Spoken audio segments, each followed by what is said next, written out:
O sino man pinahintulot niya sa kahit sino na maaari daw lumabas sa Sharia, sa batas ng Islam o sa Islam ng kahit sino. Ano ibig sabihin nun? Ibig sabihin nun, hindi ba tayo mga Muslim tayo?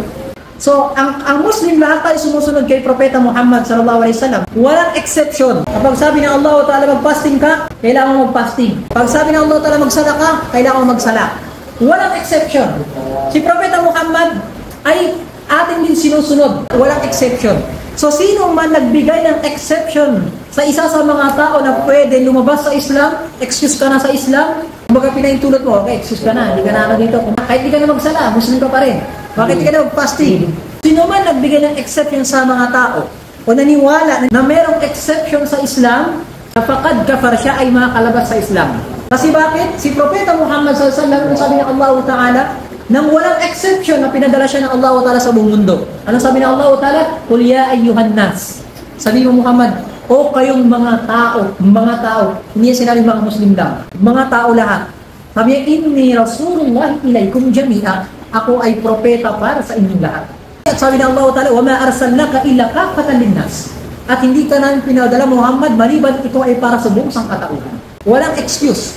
Kaya nga binanggit sa isang hadith ng Rasulullah, Mamin Yahud, wala Nasara, wala sa mga Kristiyano, Hudyo, kahit sino sa mundo, na narinig patungkol sa akin kay Propeta Muhammad, walang yu'minu bi, at hindi naniwala sa akin, maliban sa Yawmul Qiyamah ay makapasok na siya ng impyerno.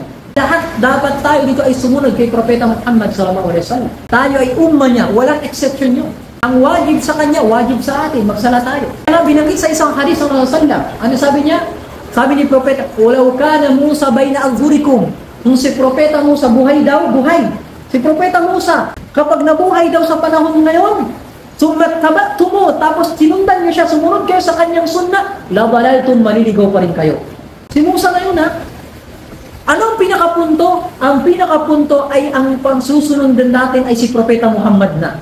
Kahit buhay pa yung mga propeta sa panahon ngayon, ang obligado sa atin ang sumunod sa sunna ni Propeta Muhammad sallallahu alaihi wasallam. Kaya nga yung Khatimun Nabiyyin, pag Khatimun na siya yung huling propeta, sa kanya na sinarado niya Allah Ta'ala yung pagiging propeta at huling revelasyon ng propeta. Naniniwala tayo sa mga propeta, pero pagdating pagsunod sa iman at sa Islam, batas ng Islam kay Propeta Muhammad.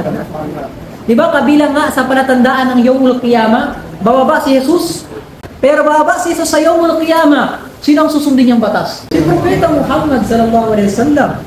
Isipin niyo yun? Si Jesus na yun pero susunod pa rin sa Sharia, sa batas ni Propeta Muhammad sallallahu alaihi wasallam.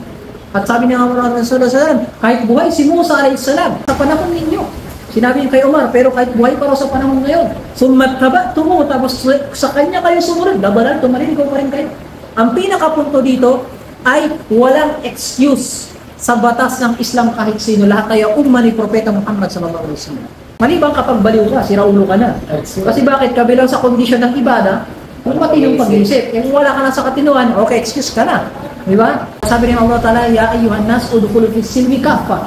O kayo mga mananampalataya, kayo mga tao, ay pumasok kayo sa reliyon ng Islam ng kumpleto. Kumpleto, hindi dapat pinipilit nyo lang. O, gusto ko, sala lang ako, hindi ako mag-fasting. Hindi ganun.